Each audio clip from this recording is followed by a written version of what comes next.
So if you want to make six figures, you can't just be talking about you want to make six figures. You hear what I'm saying to you tonight? If you do the three things I tell you to do tonight, I guarantee you, whatever it is you want to do in life, you'll be able to do. You will be able to accomplish whatever you want to academically, financially, relationally, whatever. So three things. All right, now I'm going to tell you the story. I got to get out of here. And the story is about, you guys have probably heard about this before. It was a young man who, he wanted to make a lot of money, and so he went to this guru, right? And he told the guru, I want to be on the same level you on. And so the guru said, if you want to be on the same level I'm on, I'll meet you tomorrow at the beach at 4 a.m. He like, the beach? I said, I want to make money. I don't want to swim. Guru said, if you want to make money, I'll meet you tomorrow, 4 a.m. So the young man got there at 4 a.m. He all ready to rock and roll, got on the suit. He should have wore shorts. The old man grabs his hand and said, how bad do you want to be successful? He said, real bad. He said, walk on out in the water. So he walks out into the water. Watch this. When he walks out into the water, it goes waist deep. So he like, this guy crazy. Adrian, he like, I want to make money. He got me out here swimming. I didn't ask to be a lifeguard. I want to make money. He got me in. So he said, come out a little further. Walked out a little further. Then he had it right around this area, the shoulder area. So this old man crazy. He's making money, but he crazy. He said, come on out a little further. Came out a little further. It was right at his mouth. My man like, I'm about to go back in here. This guy is mine. So the old man said, I thought you said you wanted to be successful. He said, I do. He said, walk a little further. He came, dropped his head in, held him down, hold him down. My man getting scratching, holding him down. I got you. I know you brushed it out, but I got you. He had him held down. I need you for an illustration. He had him held down just before my man was about to pass out. He raised him up. He said, I got a question for you. Somebody answer the question for me. He said, when you were underwater, what did you want to do? Lee, I'm looking for a different word though than lip. What's that word? He said, I wanted to breathe. He told the guy, he said, when you want to succeed as bad as you want to breathe, then you'll be successful. I don't know how many of y'all got asthma in here today, but if you ever had an asthma attack before, you short of breath, SOB, shortness of breath, you wheezing. The only thing you trying to do is get some air. You don't care about no basketball game. You don't care what's on TV. You don't care about nobody calling you. You don't care about a party. The only thing you care about when you're trying to breathe is to get some fresh air. That's it. And when you get to the point where all you want to do is be successful as bad as you want to breathe, then you'll be successful. And I'm here to tell you, number one, that most of you say you want to be successful, but you don't want it bad. You just kind of want it. You don't want it badder than you want to party. You don't want it as much as you want to be cool. Most of you don't want success as much as you want to sleep. What I'd like for you to do right now, I want you to think about your dream, because I'm in a room full of dreamers. Think about your dream right now. I want you to think about it and envision it. Now, ladies and gentlemen, let me share something with you. I do not believe that any of us have dreams that were not given to us for the purpose of accomplishing those particular dreams. And I want to share something with you that has changed my life. I started out, as was indicated by Jack, it's very humble beginnings. I don't know what that dream is that you have. I don't care how far-fetched it might appear to be. I don't care how disappointing it might have been as you've been working toward that dream. But here's what I know. That dream that you're holding in your mind, that it's possible. Let's say that together, please. Say, it's possible. See, sometimes we can't say, I can do that. But what we can say, that it's possible that I can have my dream. As we run toward it, as we work on it day in and day out, no one, ladies and gentlemen, could have convinced me when I started out just over 6 years ago, working on my dream. And I want you to think about whatever your dream is, because I was willing to take a chance, and most people won't do that.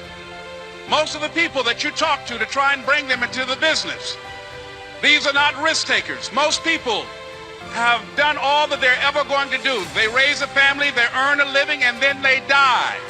But people who are running toward their dreams, life has a special kind of meaning. And here's what I will share with you. That in the process of working on your dreams, you are going to incur a lot of disappointment, a lot of failure, a lot of pain, a lot of setbacks. a lot of defeats. But in the process of doing that, you will discover some things about yourself that you don't know right now. What you will realize is that you have greatness within you. What you'll realize is that you're more powerful than you can ever begin to imagine. What you will realize is that you are greater than your circumstances, that you don't have to go through life being a victim. Listen, people ask me all the time, if you really want to get lasting change, real results that stick around, what do you got to do?